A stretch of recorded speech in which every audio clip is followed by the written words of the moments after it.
Is there a problem? Oh, okay. I just wanted to make sure everyone was sitting.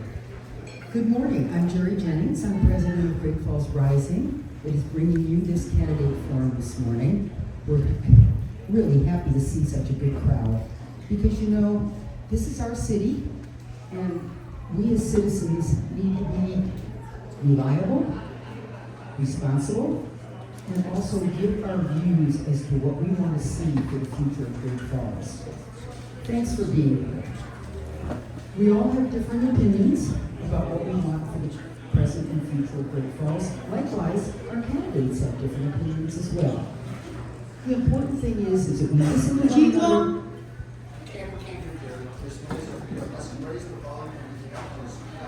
I'll talk louder. Is that better? Yeah. It's reverberating in my ears, I can tell you that. Anyway, it's important that we listen to one another, get together, talk about it, find solutions that are good for the city. That's the important thing. The city of Great Falls is precious to all of us, and we want to see a good future here. With us tonight for City Commission are Pete Anderson. Pete, raise your hand. Not that they don't have name tags in front of them, but you know, that's where am I here? Joe McKenney.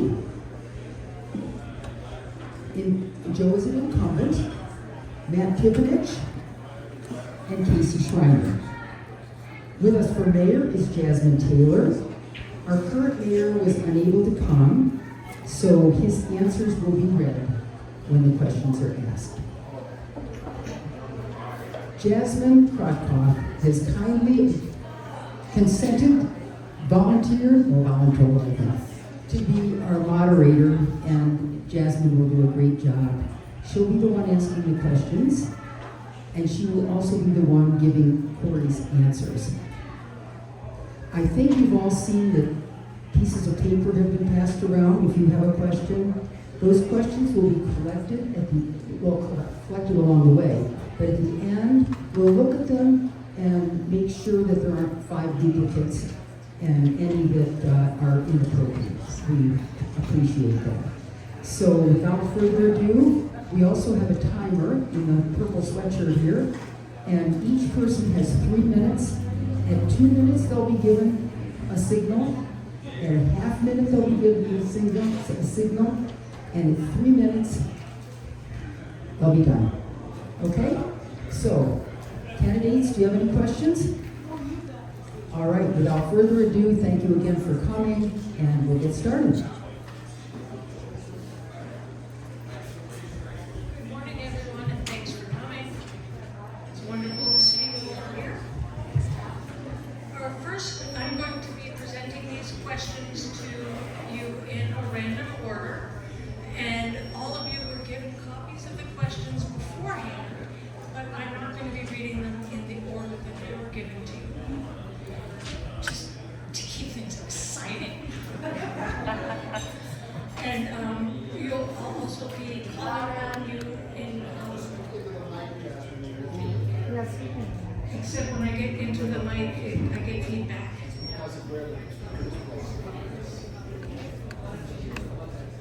Candidate?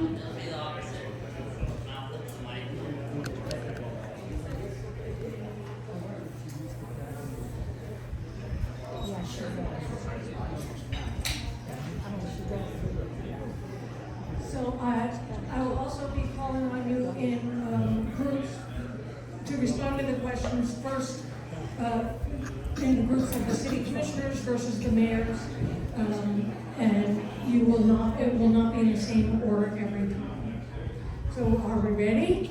The first question is the easiest one, that is all part of your stump speech already, and for this one I'm just going to go down the table and start with Joe McKenney. Why are you running for city commissioner?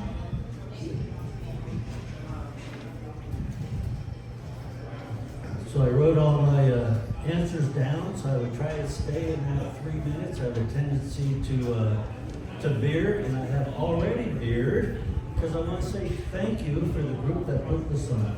Thank you very much. And everyone that's here, this is a really good turnout. Thank you all for being here.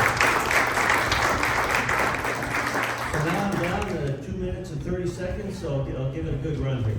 So I'm running for re-election because Great Falls is my home. And I'm grateful for the freedom and the opportunity this community and this country has given all of us. Over the past 4 years on the City Commission, so I'm talking the City Commission, it's not one person, there's no lone ranger. Over the past 4 years on the City Commission, we've approved more than 2,500 new housing units. We've supported over $2 billion in primary sector investments, and we've strengthened public safety, projects like the new fire training center. I want to keep that momentum going. Continue to grow housing options, support local business, and make Great Falls a place where families, veterans, here's my tag, veterans, and entrepreneurs, I have another tag for entrepreneur I didn't wear today, can all thrive. I have a lot of gratitude. My gratitude comes from experience. My service in the U.S. Navy just opened my eyes to the world and just how fortunate we are to be Americans. It moved from my head to my heart with that service. Worked on the flight deck of an aircraft carrier, one of the most dangerous jobs in the world. Fatalities were common. On average, once a month we had a fatality. And my shipmates did not die in vain. And that experience taught me life is fragile, freedom is precious, and responsibility is personal. My life is in my hands. No excuses. I own it. And so does everybody else. We all own our lives, and sometimes we forget that. I took an oath to protect and serve. That oath didn't end when I received an honorable discharge. It's been a guiding principle throughout my life as an entrepreneur, public servant, and community leader. Thank you. And the timer, you did an excellent job. Thank you.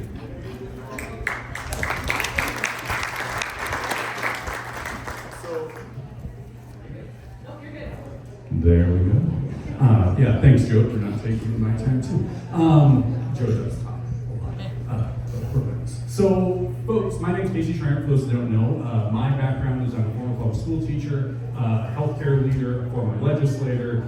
The thing that's important to know about me is that my entire life is circled around this community and the people in this community. But the most important thing to know is that I'm a husband and I'm a father, which is why I do public service. Because for every husband, father, wife, mother, grandparent, I want this community to look better tomorrow than it does today. And I think that I have the ability and the resources and skill set to move forward and help the community get there. I think we need a safe community. I think we need an affordable community. And I think we need a community that kids feel good coming back to raise their families. That's what I want. I want a community that kids feel safe walking to school. People can walk around in their community and be proud of what they see in the people and know their neighbors. That's the Great Falls I want. I want a Great Falls that's thriving. For too long, we've heard we're right on the precipice, and I've said it myself in my public service. We're right on the precipice of greatness in Great Falls. The name is not just the name. There's something there. We have the river, we have the resources, we have the people. We just haven't hit that gas to move us forward. That's why I want to run. That's why I'd like to serve the community in this capacity. Campaigning is not my favorite thing in the world, but I do love public service, and ultimately, that's why I'm running.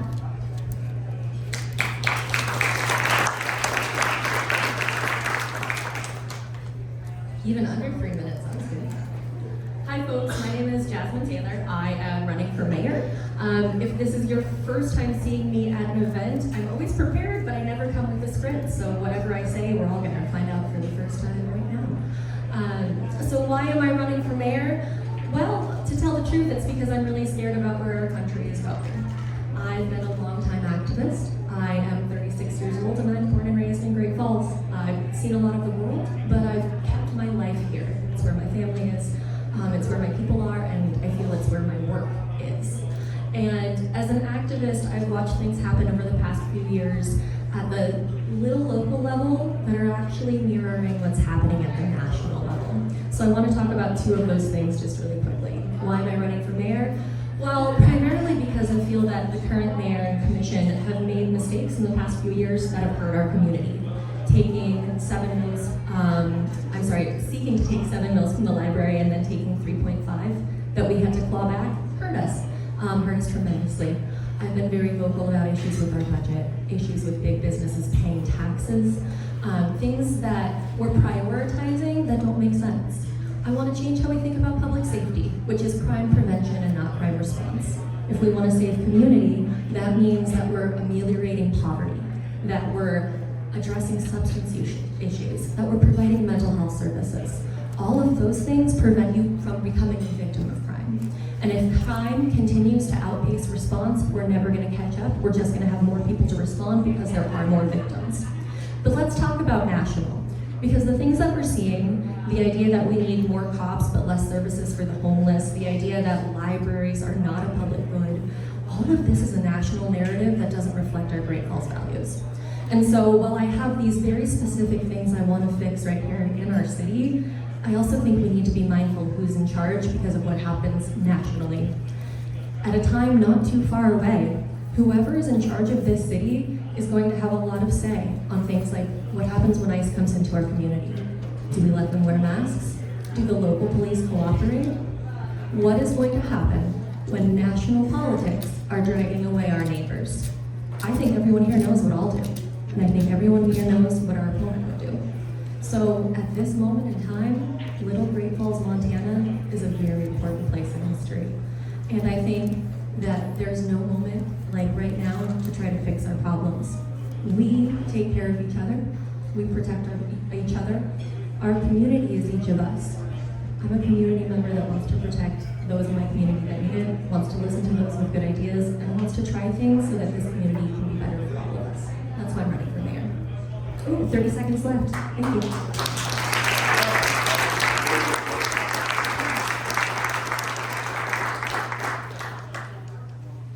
Hello, my name is Pete Anderson. I'm running for City Commission. The reason that I decided to get into politics and this City Commission race specifically is because I feel that we need a change of perspective in leadership. I'm the youngest candidate, maybe not too much by far, but generally speaking, you don't see a lot of people in their 30s or 20s running for politics. And why is that? Well, we're busy. We're struggling to survive, to make ends meet, to pay our bills. And I think the problem is that a lot of people in leadership have had the success of their life, and there's a lot of things that they don't worry about. They're aware of housing crises. They're aware of people not being able to feed their families. But do they remember what that was like for them when they were in that position? And as a young man who has recently returned to Great Falls, I grew up here. I went out into the world to find my way. I got lost, and I came back and found myself. And I've since started a family. I got married. I have 2 beautiful sons and another kid on the way. I also came here and started a business. And that changed my perspective about how economic opportunity is available. There's so many young people in our community that think that because they couldn't hash it in college, they didn't get a good job, they didn't follow a suit and tie profession, that they won't be anyone. But I found that through small business, you can actually make a name for yourself. If you have the drive and the compassion, you can really change things in your own community. So that's what I want to bring to the table, is someone that has recently suffered and has overcome those challenges. I know what it takes and what people need specifically. One example would be my employees. Most of them are housing insecure, and we talk about building all these new houses, but those aren't places for them to live. And I'm talking about people that can only afford $500 a month rent. So what I had to do is make a plan and make some deals with clients, and we ended up buying a house on contract for deed that's purely going to be for employee housing so that my guys have a roof over their head. And the fact that I have to do this is outrageous, but it's necessary. And so I think with that perspective, we're going to be able to solve problems like homelessness, young people without economic opportunity. But you have to have someone who's in the trenches to be able to figure out how to fight this war. If I could add anything else to that, compassion is the one thing that we need most in our community right now. And as a young person speaking to a room full of people that are much wiser and longer lived than myself, why would you support me? Well, the fact is that our most vulnerable generation is the ones that I'm speaking to right now. My father, he's keeps trying to work, but they won't let him, and I just want to make sure everyone's taken care of. Thank you.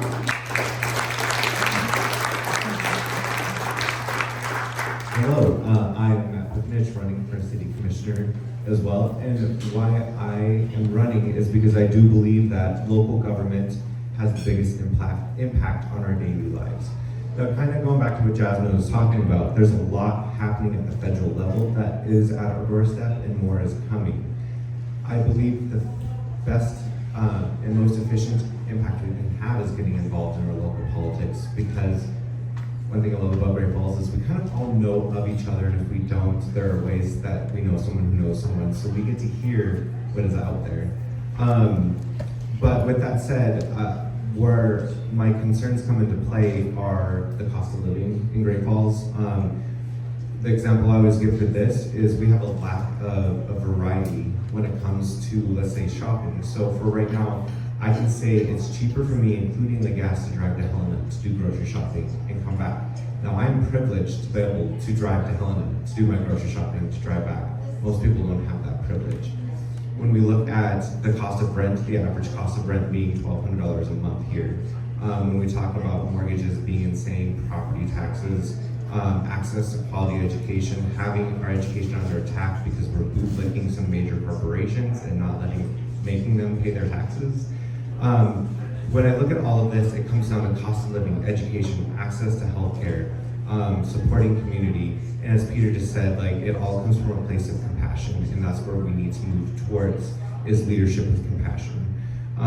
Right now, the other example I give, I'm also a business owner. I own Luna Coffee Bar. Right now, we're not only struggling with the tariffs, but we're having now work requirements for SNAP, food benefits, and Medicaid. And when you look at the average person in Great Falls, they're on some form of socialist program when it comes to Medicare and Medicaid, food stamps, those kind of programs. As a small employer now, I have to make sure every one of my employees meets those work requirements, whether you're 17 years old or 43 years old. So right now I'm here just to help build community through compassion and collect as much data as we can. Because right now, until we get the quantitative and qualitative data about what's happening here, we just have a bunch of great theories. But to build a good, strong strategic plan and carry that out.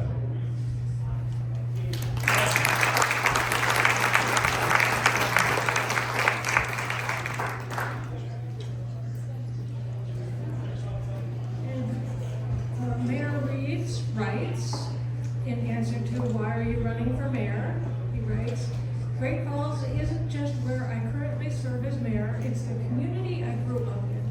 I went to elementary school, high school, and later college here. It's where I raised my 4 amazing kids, and where I have proudly served 25 years in law enforcement, and where I now mentor youth via our public schools.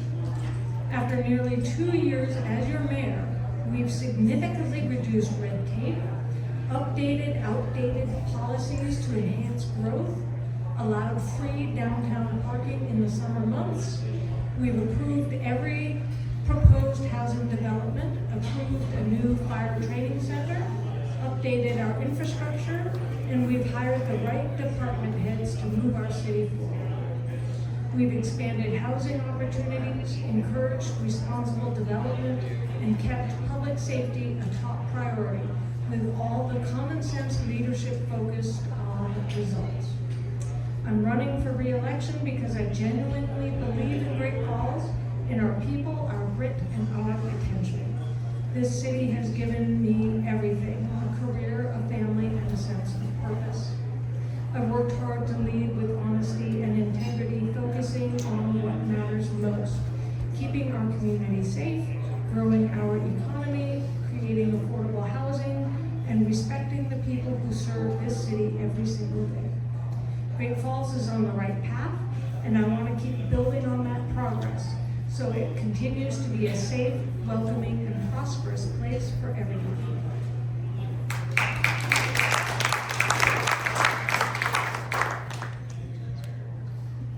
The next question is that The city and library negotiated a new management agreement last year.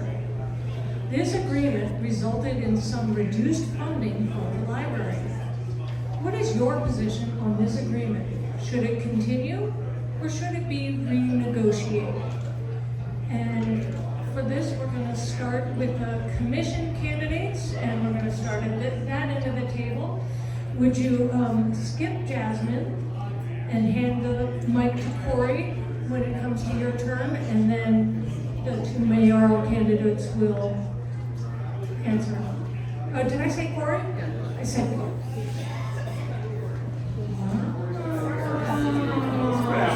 See and alive, but they're different people.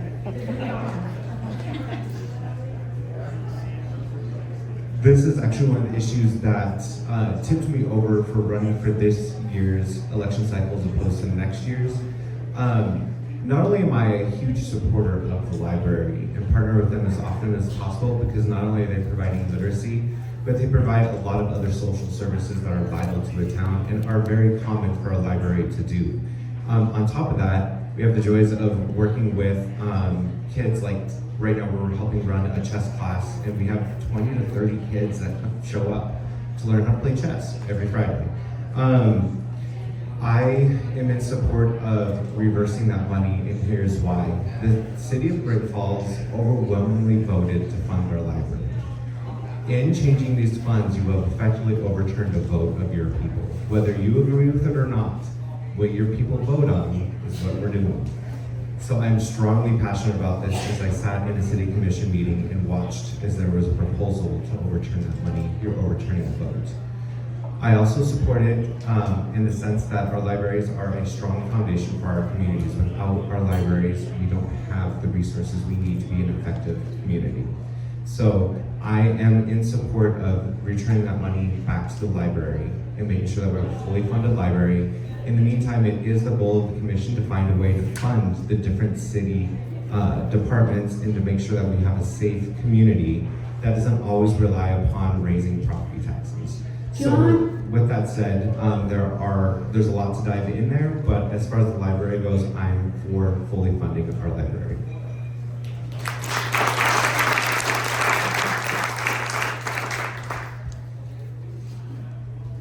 The problem that I have with the library issue is I think that it takes away from a lot of more important issues while being an important issue itself. And I'm of the opinion that the amount of money, the surplus that the library received is almost like a dream amount, that with that money, the library could really be its best self. It could do way more than it's currently doing. It could do all of these social programs. But where I'm scared is I don't know where the deficit's gonna fall because of that. And I need to do more research, but I've heard that that could impact health and safety, fire centers and whatnot. But my personal opinion is that the financial planning of our city in general, the library included, is just a mess. And as a small business owner, I have to penny pinch constantly. I don't pay myself, I pay my bills, and whatever's left goes to the company. And I've been doing that for years, and I think looking at a public institution after living on the margins with a private business is almost horrifying to see some of the spending that's justified. I'll give an example, not related to the library, but the city approves funding being used for feasibility studies.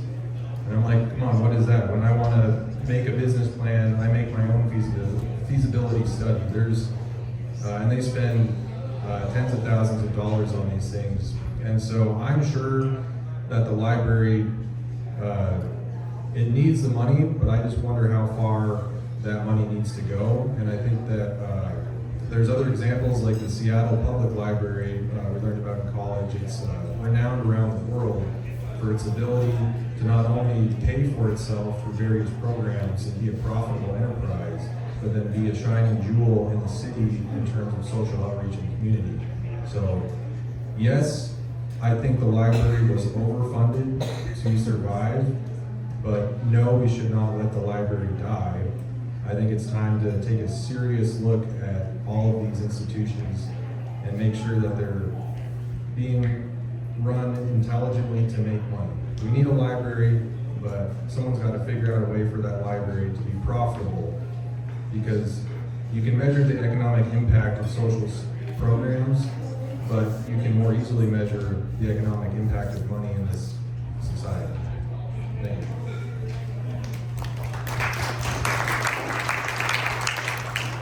So I was a supporter of the library levy. Got up, gave speeches for it, did everything I could to get that thing passed. And the people of Great Falls did speak up in a pretty resounding way and said that's what we want. We want a progressive library operation that provides services for our kids and our community. So I support that. I do think we fall into this trap of playing armchair quarterbacks post facto after decisions are made. And I, in my time in public service, have tried really hard to, if I've lost an election, you're rarely going to see me come out and be critical of the person I lost to. One, because I think it just makes me look like sour grapes, even if I have the right to have that opinion. So I'm going to focus on forward. I do think it's worth revisiting. I think that we devalue the library, but I honestly think where we all got bamboozled in this process that I do feel pretty passionately about is we pitted public safety against an institution like the library. If you've seen the city budget, there are thousands of line item opportunities to make changes. Your budget represents your values. And again, I'm not being critical of the commission that made that decision. I think that it provides an opportunity for all of us moving forward to take a look at that budget, figure out if there are other areas that we could adjust. You never want to budget with a sledgehammer or an axe. If you have the opportunity, too many of our public resources are driven by passionate, not data-driven decision making. And that's something I feel really passionate about. Every job that I've taken since I was a teacher is based on focusing on data, and not data-driven, but data-informed, because we're all still human. A computer shouldn't be making the decision on what we fund and what we don't fund, because we're dealing with human lives here. But it also should tell a story and give us some input into it. When it comes to the library, I think the data's there that's saying a robust library system in communities is beneficial long-term for your community, both in quality of life and outcomes for youth that would improve your community overall.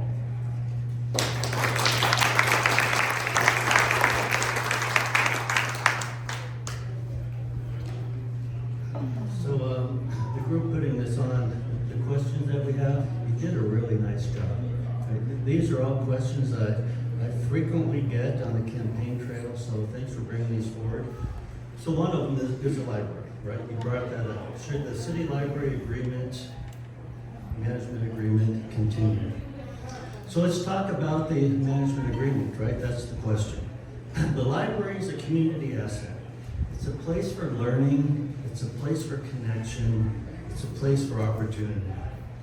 The new 5-year agreement has been a major step forward for both the city, our community, and the library.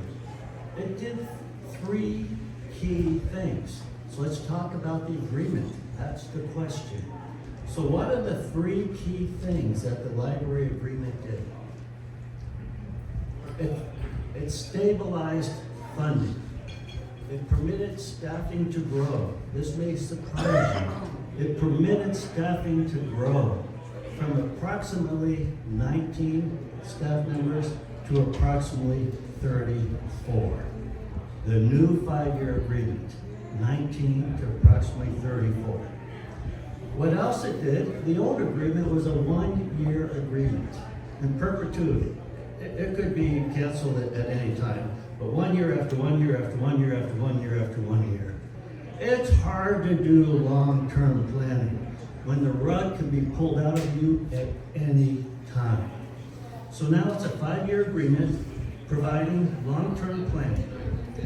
The chain of command was simplified. The previous agreement, the library director had 2 equal bosses: the city manager and the library board.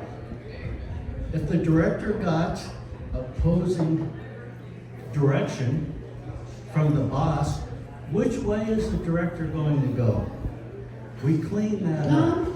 There's one boss now, and that's the board of directors. So what happened? So these changes have brought clarity, consistency, and confidence to library operations.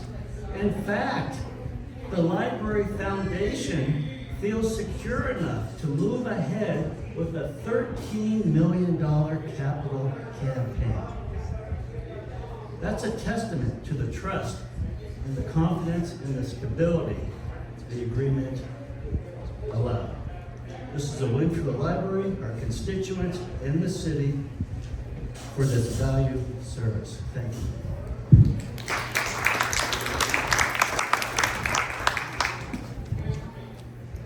Cory Reeves writes, the Great Falls Public Library is a vital part of our community, and I appreciate the hard work that went into updating the management agreement by Commissioner Wolf and Commissioner McKenney.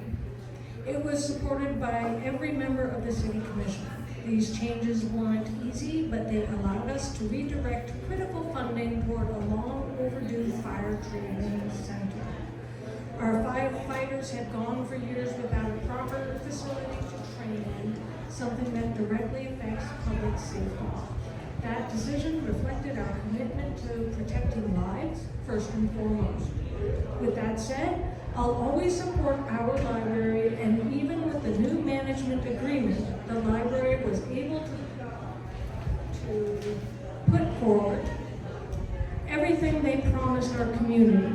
They went from 19 to 29 full-time employees with a total of about 34 employees, counting the part-time positions.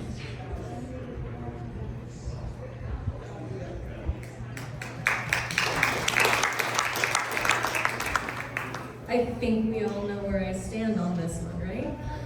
So I'm going to talk about two things, hopefully in 3 minutes. First of all, I'm going to disagree with the narrative that this in any way benefited the library. Let's be clear that that negotiation that was yearly had not been renegotiated since 1993, at which time I was 5 years old. So to pretend that annual reevaluation or renegotiation was in some way a burden ignores decades of reality. In fact, the library levy amount was based on that long-standing contract simply because it had not been touched. I will not tolerate intellectual dishonesty that we have robbed Peter to pay Paul. The restructuring of the organization of the library was not to the benefit of the library, that was to the benefit of the city manager, who specifically, seemingly, did not want to do that organization. Wasn't to the library's benefit, wasn't at their request, it was to make an employee happy. Further, those added things, let's just be clear, we kept 3.5 mils. The city did not generously find more money and add more employees. They took 3.5 mils that were supposed to be designated for the library. It is absurd to act like that is a benefit to them. I agree very strongly that the library and public safety should not be put in opposition to each other. The amount that was needed for the safety levy proportionally was a way bigger tax increase, and the amount they needed was way more. Taking the 3.5 mils from the library did not increase our public safety. In fact, in hiring that deputy manager, the mayor told me explicitly they either combined or eliminated positions from the fire department. So just to be clear, we didn't get a fire training center out of it. It wasn't anywhere near the money. We did not have an increase in services because the city graciously gave them more employees. The voters said we want 7 mils. The city took a long-standing contract and was going to take the whole thing. I myself, as an activist with a whole bunch of other activists, made a big deal, clawed back 3.5 of those mils because they went back to the bargaining table. The other thing though, just to be clear, the attacks on this library are national. They started well before the levy, and several of us behind the scenes have quietly been fighting both bans for years. We saw slander against our library, and the only reason our library was a target is because there's a national political narrative against libraries. And that's so little girls like me, who grew up in double-wide trailers by Hill 57, can't read George Orwell and Aldous Huxley and Margaret Atwood and all of the authors at that public library that enable us to sit here and say, oh my goodness, you guys, I think the country is becoming fascist because I read about this in 4th grade in my public library. We're not safer, the library's not better. This was a disservice to the voters.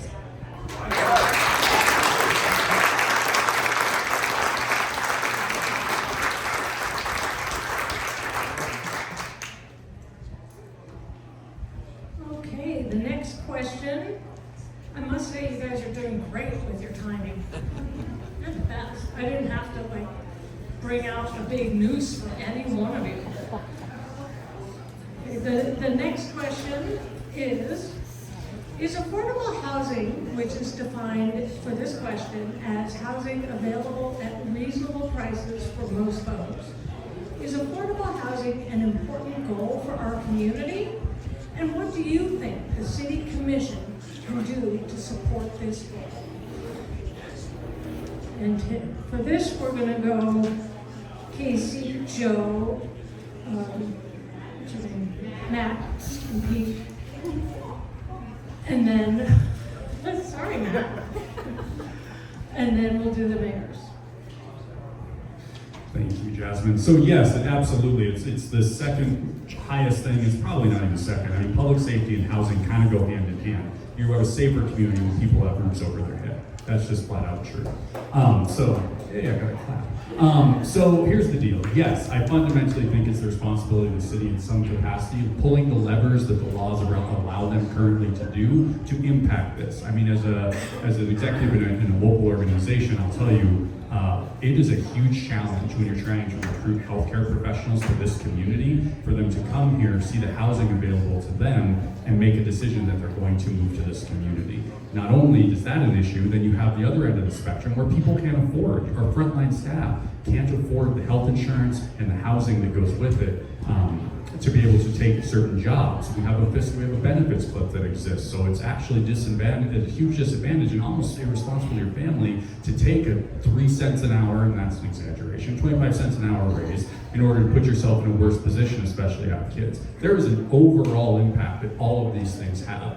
Housing specifically, the city has some leverage on, right? We have opportunities to work with developers. We have opportunities to set zoning requirements. We should be open. The idea that people need the amount of space, I mean, I want every private property owner to get the money that they deserve out of their property. You own that property, it's your right to do what you want with it. And frankly, I think if you want to rent it to somebody for $5,000, that's on you, but we need to incentivize the opportunity for folks at frontline staff to be able to work. I think it's a limited opportunity for the city as far as legislative work. I think most of the work needs to be done in partnership with the state, and you're going to hear a bit of this because frankly, the way Montana law works, your cities are subsidiary to your state government.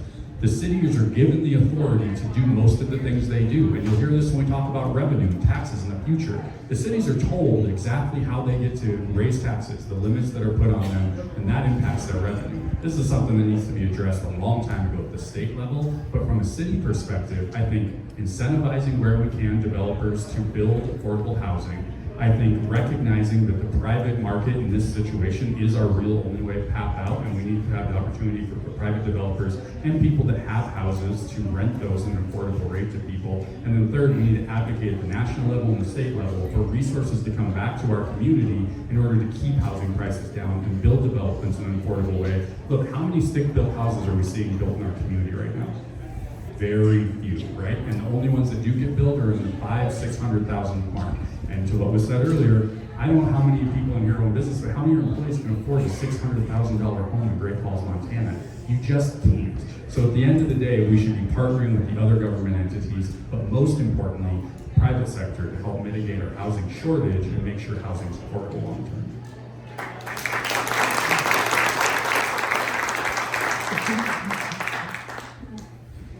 So is affordable housing an important goal for our community? Almost sounds like a trick question. Like, of course it is. It's one of the most important things we can be doing. All types of housing are needed though. Multifamily, workforce, affordable, starter homes, you name it. Sometimes I think we get caught though in thinking Great Falls has done something wrong. This is a national problem. Virtually every community has a housing shortage. Now we can't be overly concerned about the other communities. I am concerned.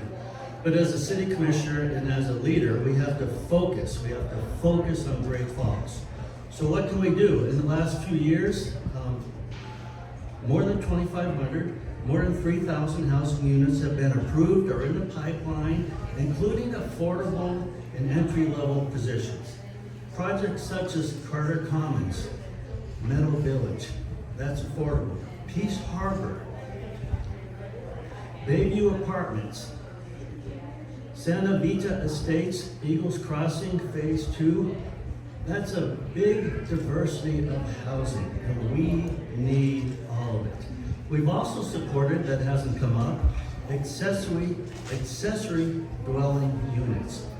So what that is an apartment above a garage, a small house in your backyard. We can do that now. It's permitted. Our focus, though, should stay on collaboration, partnerships. Those are the more achievable goals. The city commission, the city government, we don't saw wood, we don't pound nails. We have to be an inviting community. The biggest challenge isn't the number of projects. The biggest challenge that we have had in the past was our culture. We didn't necessarily have a friendly culture. That has changed in the last few years. Now, when you go to community planning and development, the culture is, how do we get to yes? That's the culture, and that's how city government can help. How can we get to yes? That mindset makes a big difference. We get our staff, we get our developers, we get the financial institutions working together, and we get to yes. Thank you.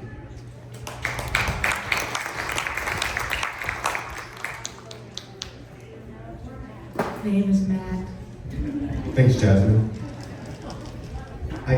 Affordable housing across the board, I see it a couple of different, from a couple different viewpoints, and a lot like what Casey was talking about. This is going to be all about building partnerships and coalitions, because right now that's going to affect everything we do.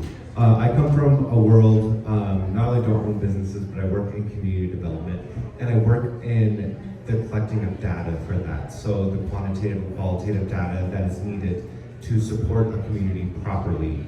With that said, when we go into affordable housing, it's not just like, oh, can I afford my rent? Which, by the way, I can't afford rent in the city of Great Falls. Can you afford a mortgage? No, you cannot. So there's people like me. We can't even begin to tackle our food insecurity.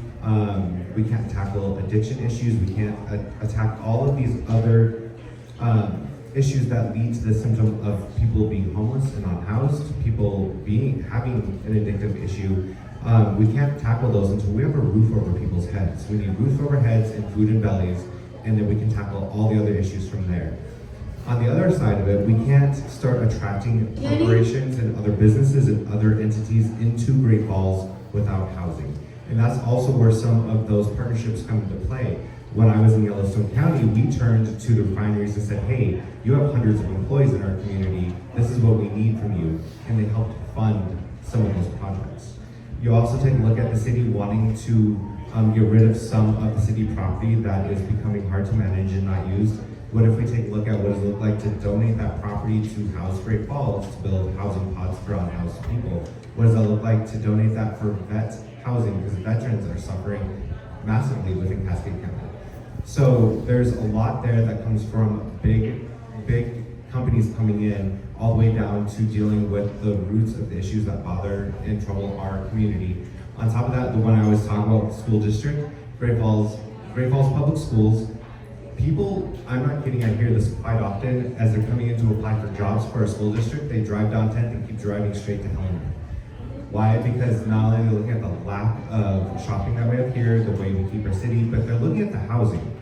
And I'm not kidding when I say most landlords put their base rent pay at what an airman's monthly living stipend is, which is between $1,200 and $1,800 a month.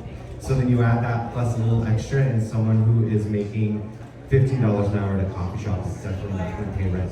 A teacher who is making, what, 30 to 40 grand a year is not going to be paying rent or buying a home. So it's all about building those partnerships and pulling the levers that we can, and partnering with the state as well as big corporations, and working with other organizations like House Great Falls to make sure we are providing services for everyone.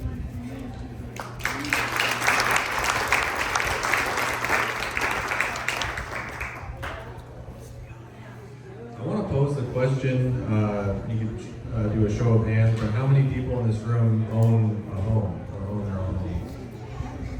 Now, could you imagine you're retired, you don't have any retirement, and you are faced with having to rent. I used to work as a maintenance man, and now I currently am a contractor, but primarily my area of work for the last 7 years has been low-income, true Section 8 housing. And more than half of the people in those buildings are over the age of 65. They have no family.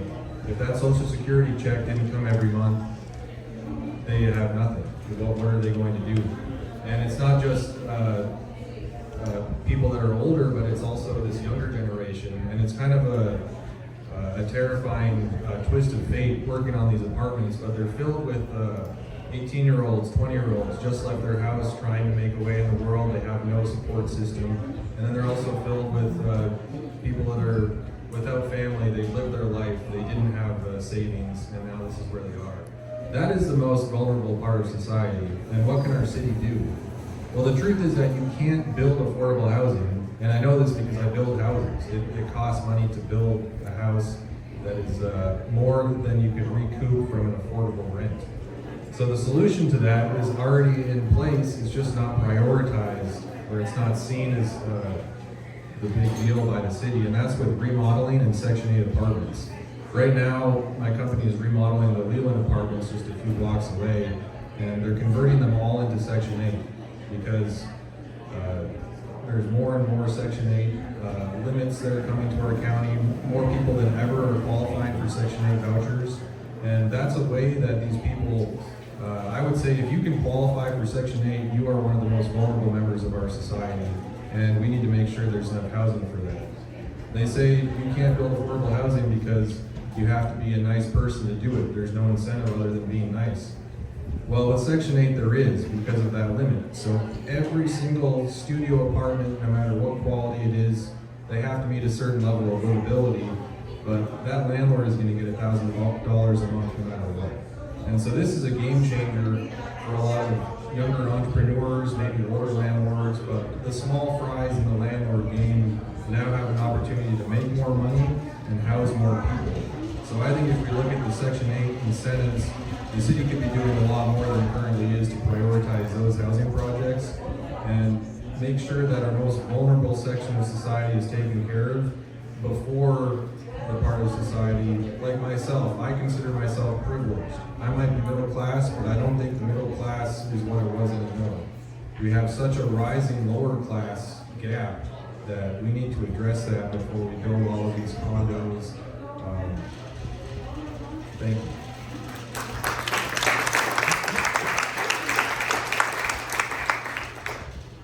So we think there are numerous things that can be done, but I would also like to first talk about what is occurring and why.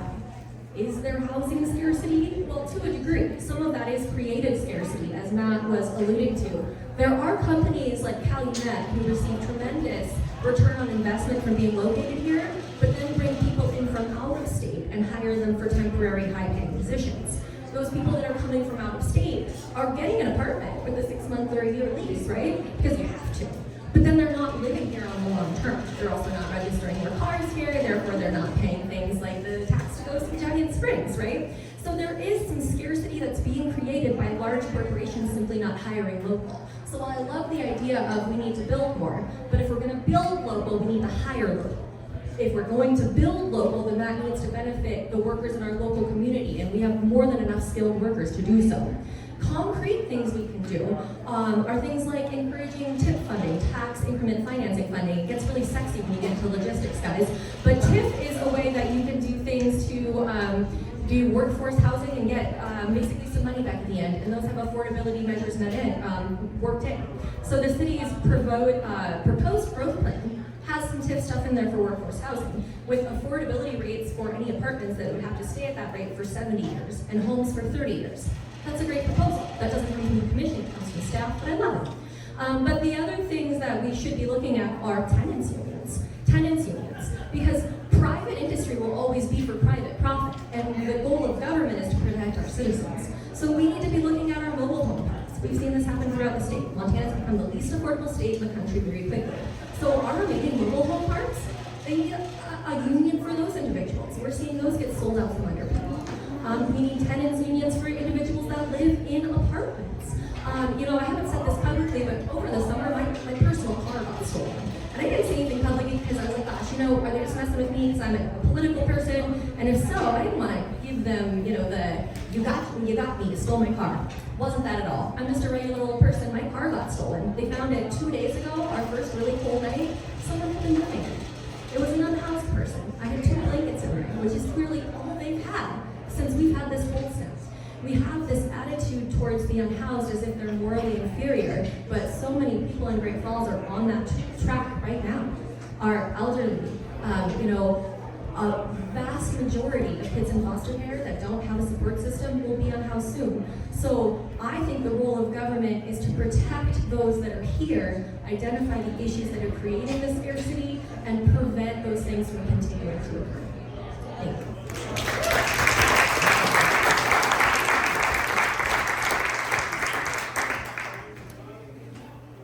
And Cory Reeves writes, absolutely, affordable housing is one of the biggest challenges we face, and it impacts everyone. It affects our workforce, our seniors, and young families trying to put down roots. In less than 2 years, Commissioner McKenney and I have helped to rezone and annex land to make room for hundreds of new homes and apartments. That's real progress, but we need to keep pushing forward. The Commission can fast-track permits for housing projects that commit to affordability.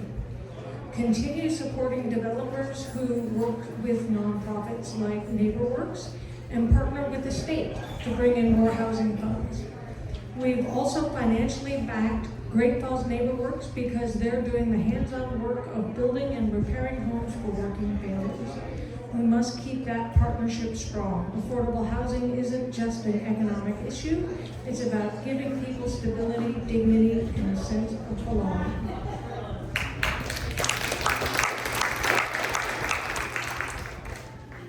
Our next question will be answered by the mayors first, and then the commissioners. So, and as Cory Reeves, I will start. And the question is, there are numerous plans for data centers in Montana. Northwestern Energy has signed a letter of intent to provide power to Quantico in Cascade County for almost as much power as all of Northwestern's current residential electric load. Data centers use huge amounts of power and water. What are your thoughts on the potential impacts of data centers on us? And Mr. Reeves writes, data centers can bring exciting opportunities, jobs, tax revenue, and tech growth, but they also come with big demands on power and water.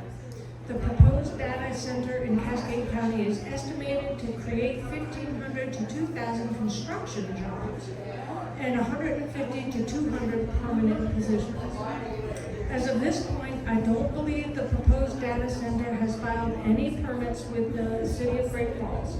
It's also my understanding that state and federal rules would require comprehensive impact study and public transparency before any approvals. Growth is welcome, but it can't come at the expense of our people or our natural resources. So, mayoral candidate Jasmine, that's name. So just to be clear, I don't feel like the answer provided by the current mayor is an answer. No, I don't support it. No, I don't support the data center. And one thing I'd like to say is I'm very happy to give clear answers, even if it's not the answer everyone wants to hear. Also, to be clear, I don't think the city commission is going to have a lot of say in this data center. My understanding is some of this is going to be outside of city limits, and there are other regulatory boards, zone boards, et cetera, that are going to have more authority here. But I think it's a great question because who's leading your city sets the tone for what your city is going to accept and tolerate. And I find this to be almost like the Friesen project, where the city is looking at this and saying, oh no. And we don't want to say not in my backyard when it is affordable housing for at-risk people. But we do want to say, not in my backyard, when it is something that is going to destroy our environment and use our entire state's worth of electricity. I don't think 1,500 to 2,000 temporary construction jobs that likely wouldn't be local and would further exacerbate our housing issue is a good thing. I don't think less than 300 likely low-paying jobs, which will create further housing scarcity, is a good thing. I'm sure that data center will be profitable for the people who own it. And I'm sure it would come at tremendous expense to the community of Great Falls. So while we may not get to vote on these things that happen, the commission and the mayor are never powerless. We're sitting up here because we want to lead our community. That means standing up for what's right and wrong, and a heck of a lot of the time, that is going to be a whole bunch of little Aaron Brockoviches standing up against big companies that have more resources than we do. I have seen the mayor not do that with Calumet. I am personally not looking for any other billion-dollar corporations to come exploit Great Falls and make it harder for the rest of us to afford to live here. So no, I don't support the data center, not at all.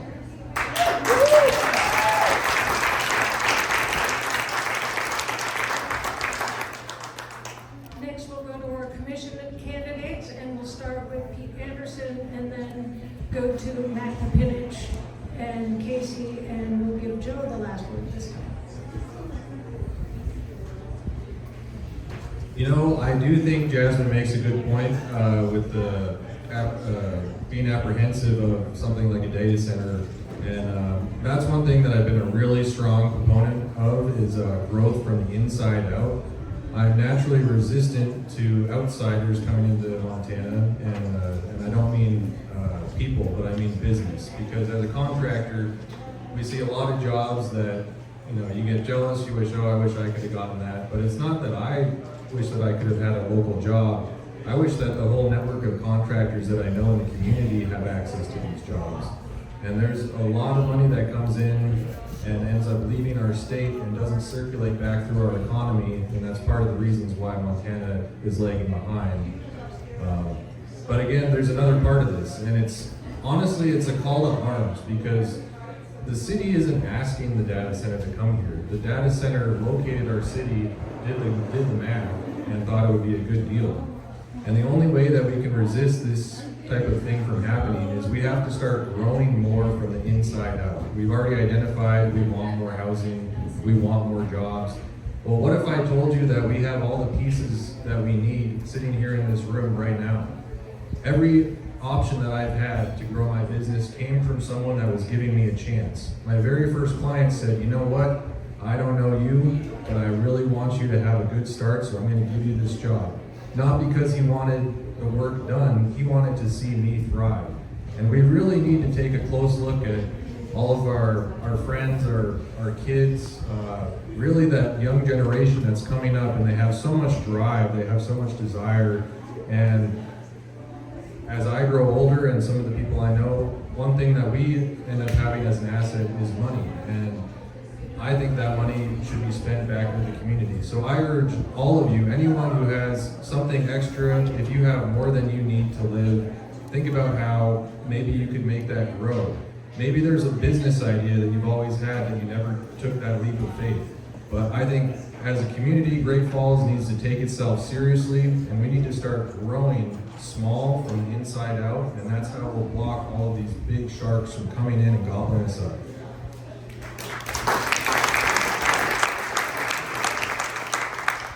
To echo previous statements, no, I do not support this data center. In fact, I did just some digging into it, and I've talked with people who have been project managers for other data centers who've worked with them. People in those communities, we're looking at like 1 million gallons of water a day of our potable water, and as we take a look at combining that with the issue of Calumet expanding their business with our tax dollars, causing an issue with our own water treatment plant at the moment. That's kind of a weird thing to be doing. It pulls on the electrical grid so strong that like a lot of towns that already have these data centers have planned blackouts. And when I look at it, it's not just my business, so how can I operate with a business without power? But I keep thinking about, from an emotional moment, the past few years taking care of my father who's on a ventilator. You know, the power goes out, how is he gonna stay alive? And I apply that same kind of compassion to everything. How do we do our daily lives? If we're on rolling blackouts, we don't have water. We currently have one corporation polluting our environments not only in Great Falls, but the city, or in the state of Montana. These data centers also have a rising data showing that people who are living within a certain radius of it are going to hospitals with emergent asthma issues. And they don't know what is causing that quite yet. This is new data, but we're seeing new health issues arise around these. So from an environmental and from just a community standpoint, no. Going back to the point of those are temporary jobs. So that looks like a big number, 1,500 to 2,000 jobs that are gonna last for how long? And then you combine that with the data of they're actually using AI to take over the permanent jobs. Currently, right now, in 2 of the facilities of the same company, AI has taken all over but 20 of the jobs. So they employ 20 people. And you take a look at maybe bringing in Winco Groceries, who employs at least 60 people, an employee-owned grocery store that has great pricing that our community could use. And I know Winco has the intention of coming here, and I'm just using them as an example. It doesn't have to be a big industry.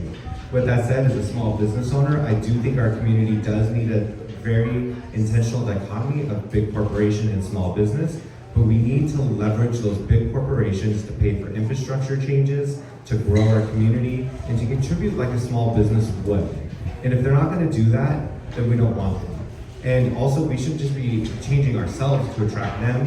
We should just be going after the ones that we're looking for, which I've done in Billings, and we had great success going after the companies in the culture that we wanted, and it's up to the leadership of this town and this county to decide what we want and not be desperate and just take what we can get. Thanks.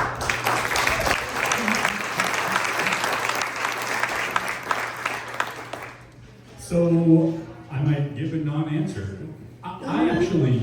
I'm torn on this issue. Everyone, who has a cell phone in your hand? We're in the middle of the 4th Industrial Revolution. If we took the stance that we sometimes like to take in our community, where we immediately go to the negative, we wouldn't have built the dams. The Air Force Base wouldn't be here. We would have found a reason to keep those out. Now, the water consumption is a huge issue, right? I see that as a huge problem. The environmental impacts, I think those are legitimate concerns. I don't know enough about the technology, and I'm not going to watch a documentary or go Google it to try and learn that, because I'm not a subject matter expert on it. I do think that even 10 or 20 high-paying $100,000 a year jobs is something that Great Falls shouldn't be looking at turning away. I do think that the idea that the city commission can play a role in that is active. I think we should push companies to partner. I think there should be community partnership, and we should say no if companies aren't willing to actually partner with us to make things happen and move forward. But for year over year, I'm 43 years old, and for 43 years, every single proposed development or big corporation that's looked at our community, we have said no to. And I will tell you, I don't think that we're better off today than we were in 1970 something. I'm not saying this is the answer. That's what I mean by my no answer. I'm not against it, I'm not for it, and you're gonna hear this from me on other things probably. Until a proposal is before me as a public official, I'm not gonna say yes or no, because I don't know about the technology. I can read what one group says is gonna be the impacts, and other groups can have conflicting information, and I learned that a long time during the legislature, is that you really gotta dig in with subject matter experts, and I haven't done that. So from that perspective, I'm interested in the fact of Great Falls having an opportunity to be at the forefront for this new industrial revolution, but not at the cost of the people. I don't want my power bills going up double, which is a chance. Absolutely, I don't want to move forward with that. I don't want water consumption to ruin the river. If that's the case, then heck no, let's not do it. But until I see some environmental studies of the actual project, I'm not going to step forward and say, no, I'm absolutely against anything, or no, I'm not for anything, because I don't work for that company. This isn't a commercial for my personal beliefs and values. It's about moving our community forward. And I am not 100% sure what the right answer is, and nobody solved that. Great Falls population has been within 400, 500, 600 people since 1970, which tells me we have not cracked the nut on how we actually move our community forward and grow in a responsible way or not. And I don't think that this is I want us to be a larger community in the future. Maybe not 100,000 people, but there needs to be growth, and we need a diversification of the people that live here so we have new opportunities and new businesses. I'm not opposed to $1 billion company coming into Great Falls. I don't necessarily think it's a bad thing for people to invest in our community. And small businesses, which are the core and the driving force behind our local economy, also can't provide enough jobs that high-paying jobs to fund all of the people in our community. It's just the math doesn't work in reality. So that's a kind of a non-answer. I'm not for or against it, period, but I do think it's important that we evaluate every opportunity that comes forward with some open-mindedness and be data.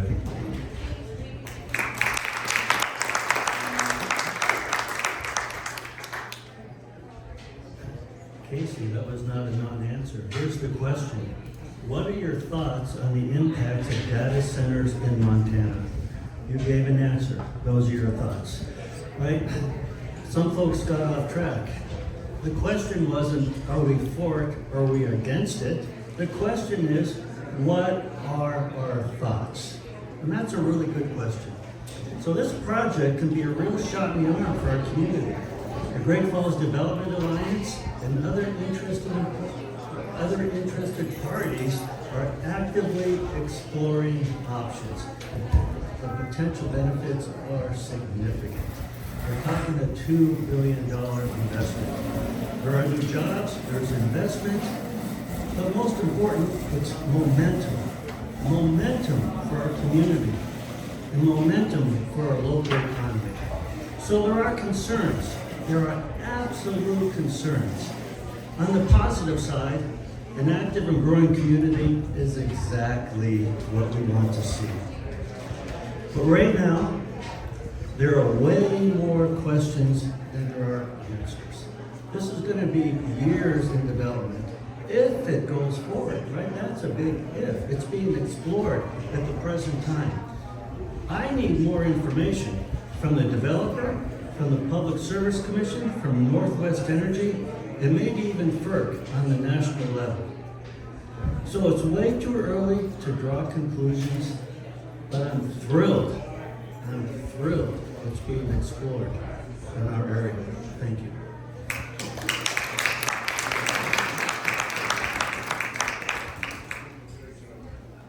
Okay, the next question. For many years, Calumet has protested its property taxes. These protests have had a significant impact on revenues for the city, the county, and the school district. Although the city is not involved in the property tax assessment process, what is your position on these ongoing protests? And what do you think needs to be done to end this action, if that's possible? And I don't think Mr. Anderson has had the opportunity to be first yet, so we're going to give him the first say, and we'll give Matt the last say. All right, well, the Calumet issue is something that I wasn't aware of until recently, but my wife used to work for the Department of Revenue, and so I'm familiar with the appeal process with property taxes. And basically, it's a stalling tactic, and it lets you not have to pay those taxes for up to a year, and you have negotiations. I'm unclear if Calumet is paying less than what they're being served, but I know for sure they're using this tactic to take time. And the way that big business operates is at the beginning of the year, you want to forego all of these expenses, and if you can time it to the end of the year, then it can make sense to help you pay less income tax. But I think in general, there's an attitude of respecting long-standing big businesses in Great Falls, and I think Calumet's had it easy. I think they've had a lot of people on their side, and so if there was to be new leadership, I'm sure Calumet would have to come and lobby and make sure they were cool with the new leaders, but I know that they visit the city commission chambers and they do presentations, so they are very invested in making sure that the city commission is favorable to them. I would just ask, what can they do for us more?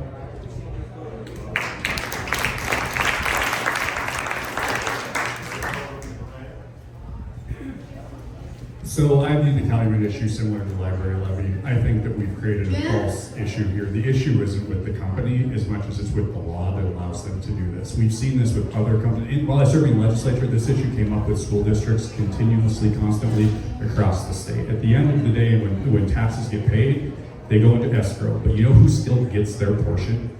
The state. The state gets their portion. It's your local government, so it goes in escrow. And back then, and I think it was 2016, we developed a account that districts and maybe cities, I'm not sure if that was included at that time, I forget, could actually basically take a loan against what their taxes were due so they could pay, and they pay it back, which is where you lead to communities don't want to do that, because if the tax evaluation comes out less, then they owe money back, right? The big challenge is we've tweaked the tax law in an inappropriate way for short-term gains so that certain politicians can get a big win from people without the long-term impacts. And that's what's happened here. And over my time in the legislature, this got messed with a ton of times how we do property tax evaluation, which means that it is incentivizing companies to make these decisions at the detriment of our local communities, our schools, and our local governments. Ultimately, they're doing what's within the law, right? But my biggest issue is we're also coming from the tack that saying that what the state sends them is an accurate bill to begin with. The number of people since this tax change has happened on the private level that have had to protest their taxes because they don't agree with the way their home came out is absurd. The process is broken. And I sure as heck want those local homeowners to be able to go to the state and say, why am I paying an extra $600 a year on something that after the reevaluation happens, they don't owe $600? They don't have subject matter experts at DOR making these evaluations, and unfortunately, that's what needs to happen. But I'm going to tell you what, if we want to hire subject matter experts to do these evaluations, it's going to cost us more because those employees of the companies that the state ends up contracting with make a heck of a lot more than the public employees of the Department of Revenue. It's a systems problem. I am really nervous when we start targeting local businesses that employ people, and I sort of feel like it's how it got into this divisive area, because the employees there have done no wrong. But if I work for somebody and they pay me, and I frankly have a lot of buy-in in my community, and I see my company attacked constantly, and we saw this, I'll tell you, as somebody who served as a Democrat in the legislature for years, how many linemen for Northwestern Energy still vote for that way? Very few. And when you talk to folks, it's because all a certain group did was attack us, and they made us feel like we weren't welcome. I'm tired of not making people feel welcome in our community. Yes, I want people to pay their taxes. I don't want the schools to not have their funds. I don't want the city to. But what we're forgetting is none of these people make the ultimate decision, which is the lawmakers who set the tax policy that allow people to the tactic of hold off, and maybe we'll get to pay less. And that's saying that they should have been paying that whatever you said they were in the first place, because you didn't have subject matter experts necessarily making those decisions.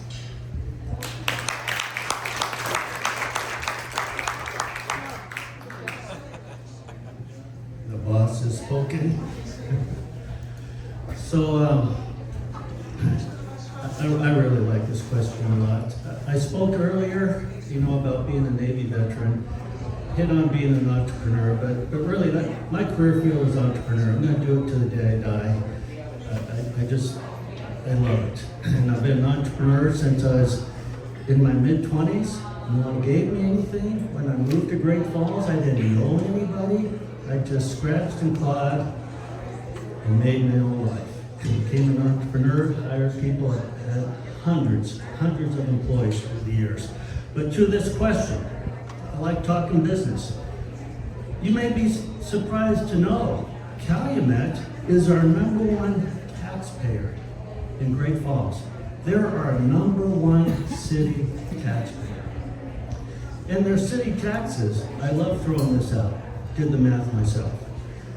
Their city taxes that Calumet pays is the equivalent to nearly 4,000 medium-priced single-family homes in our community. We need more Calumets, not less. And we have to stop attacking these folks. Calumet and the previous business owners, it's changed business owners throughout the years, has been here for more than 100 years through different ownerships. Property tax protests are common. We all have that right. I'm a realtor now. I made a career change a couple of years ago. It's stunning how many folks call me and ask for a CMA and an analysis, a price analysis of their house, just so they can protest their taxes. It's really common. Calumet's not doing anything that's uncommon. The taxes are paid.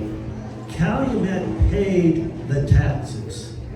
They're in escrow. They're in escrow waiting for the decision to be made. It does cause challenges. Absolutely, it causes challenges for the city, the counties, and the schools. But I do believe in fairness, both for the company and the local taxpayers. The challenge is not the protest. Anyone can protest. Go protest. Rhonda? If you want to protest, go protest. The challenge is the extremely slow response time from the Department of Revenue. That's what needs to be fixed. It takes years. It should take months. That's the challenge that needs to be resolved. I'll say it again. We need more Calumets, not less. Their property taxes are the equivalent of nearly 4,000 single-family homes in our community. Thank you.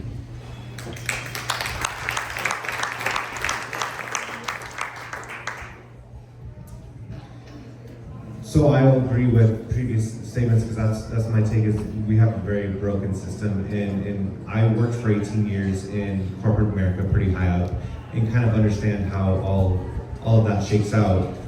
With that said, I am also like I was born and raised in Great Falls, but my dad's side of the family is all from Anaconda. And if you're from Anaconda or Black Eagle, you know about the Anaconda Company and how there's some parallels here.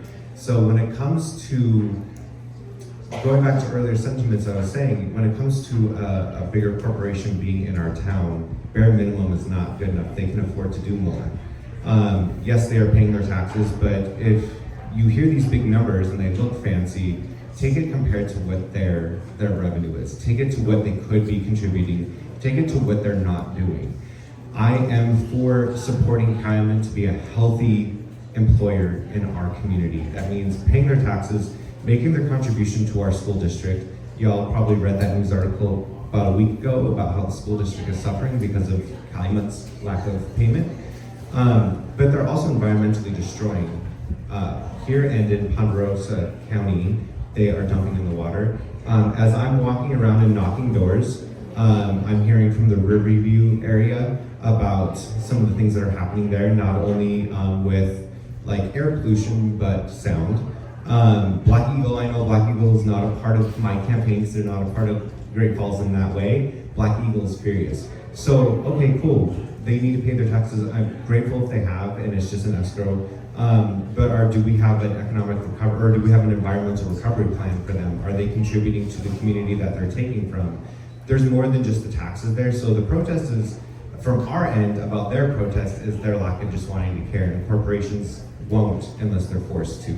So I'm here to say that, like, yes, the city can't do much other than we can help put pressure on the states to make changes within those systems, but we need to move forward to protect ourselves from things that they are not doing, like giving us money.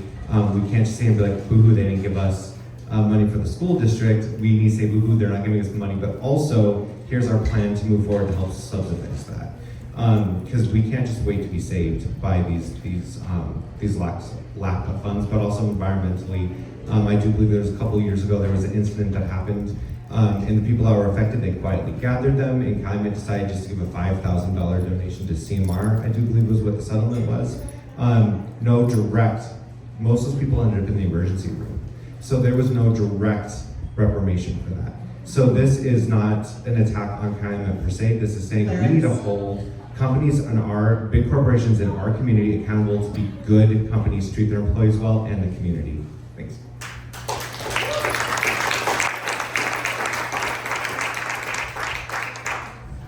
And Mr. Reeves says, it's no secret this situation has been frustrating for everyone, especially when it impacts our schools and city budgets. While Calumet has the legal right to protest under Montana law, the repeated appeals have caused a real strain on local government finances and public services. I believe we need to respect due process, but also push for fairness and finality. The city continues to work closely with our legislators and the Department of Revenue to find a path that balances businesses' rights with community stability. We can't plan for the future if our revenue picture changes year to year. It's time for clear rules that bring back predictability to local budgeting, but those changes can only be implemented at the state level.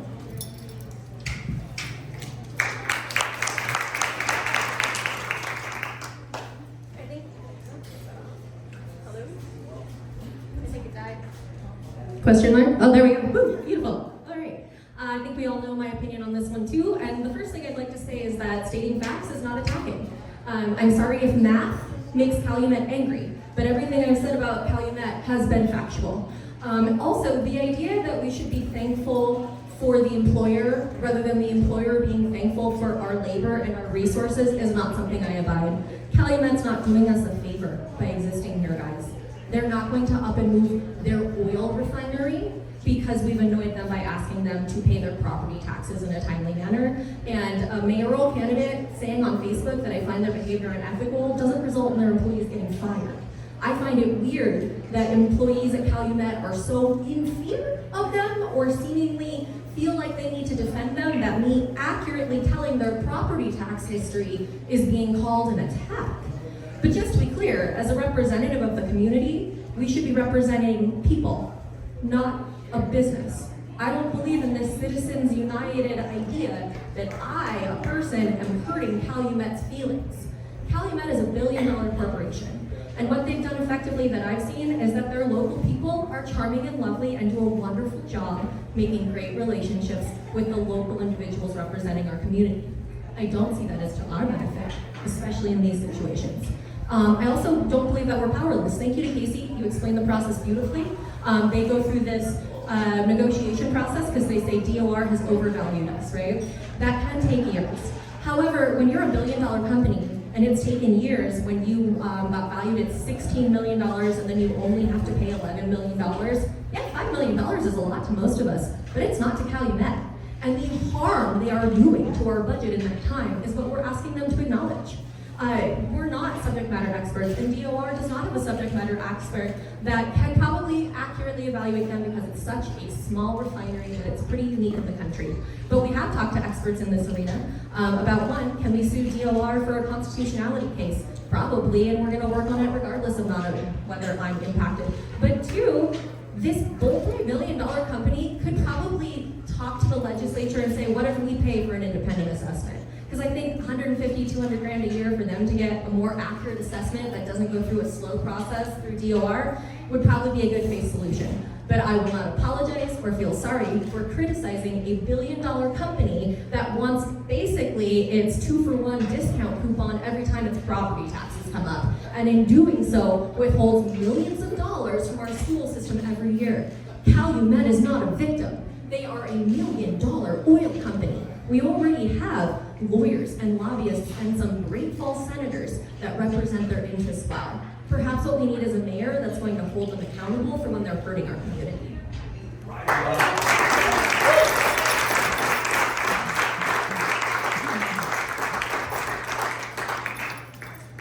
Okay, that brings us to the end of our prepared questions.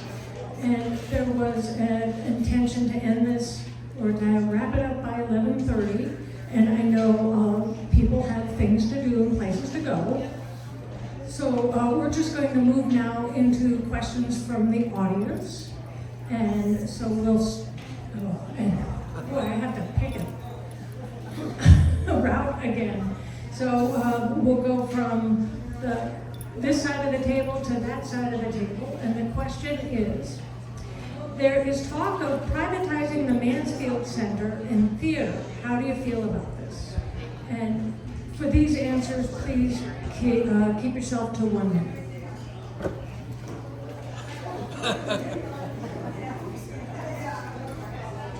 I can't answer that in 1 minute, but I'll give it a try. So,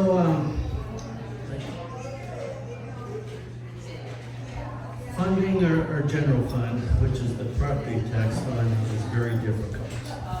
The state legislature, many decades ago, at least 2 decades ago, changed the funding formula. The general fund, property taxes cannot go up more than half the rate of inflation.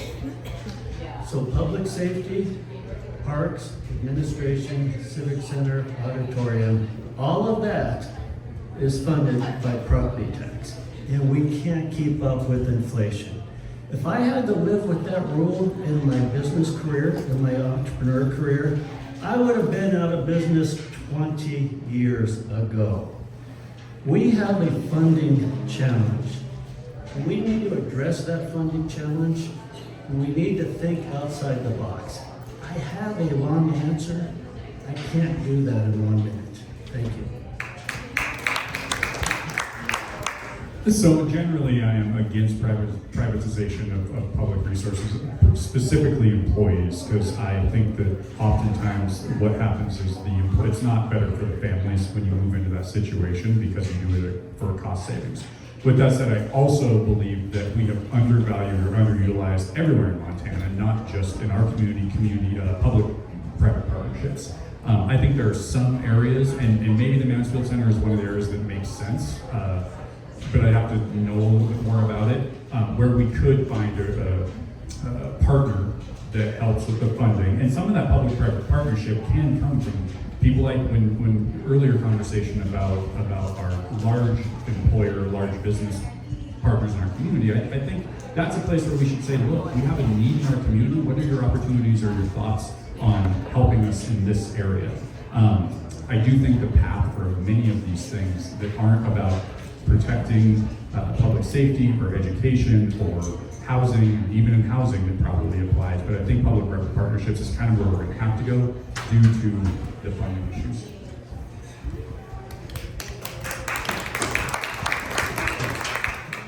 I think in general, privatization only serves private business, and I hate to see the Mansfield moving this way because what we're seeing is this false idea that we can either be safe or have a city that's worth living in, and those are not at odds. I don't think the issue with the Mansfield is limited to the very real tax issues, which are somewhat outside of the control of the commission.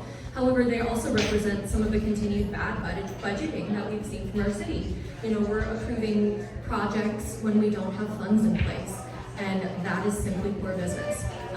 But I don't think we should act as like the arts and the things that make life worth living for the optional things that are the first on the cutting table. In fact, I think that we need to be more scrutinizing those things that are the largest chunk of our budget, rather than looking at these little things that won't solve our problems anyway.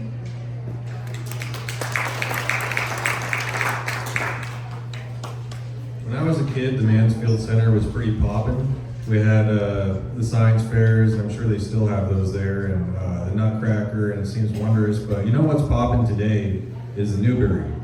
I don't think there's a problem with private sector coming in and managing things. In fact, I think it does a better job than government. I think what government is good at is ownership. I don't think that it would make sense for the city to lose its resources, but it should consider losing the responsibility of having to keep things profitable. I would like to see the Mansfield Center owned by the city, but maybe give a fledgling theater company a chance to try and manage it and let them take the responsibility of making it profitable as long as they pay the city its rent. I think the city could benefit from treating some of its assets like a landlord instead of trying to do everything because it's too much.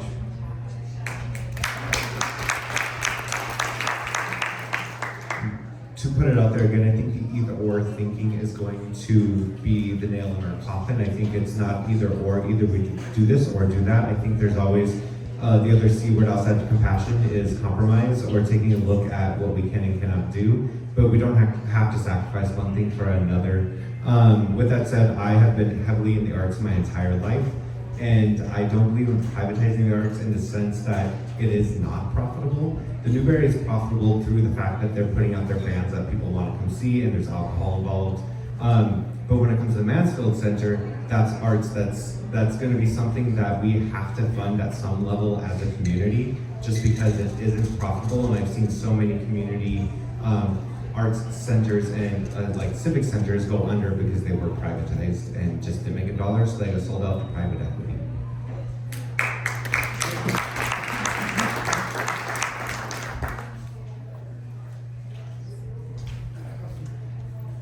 Thank you for that lightning round. And new information has required a new plan. This microphone is about to die.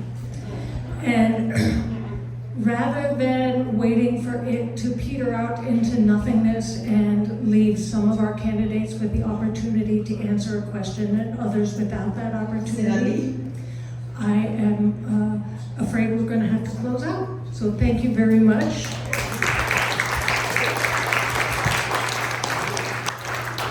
On behalf of Great Falls Rising, I want to thank you all for coming, and keep looking at your emails for future events and so forth that Great Falls Rising is publicizing and promoting.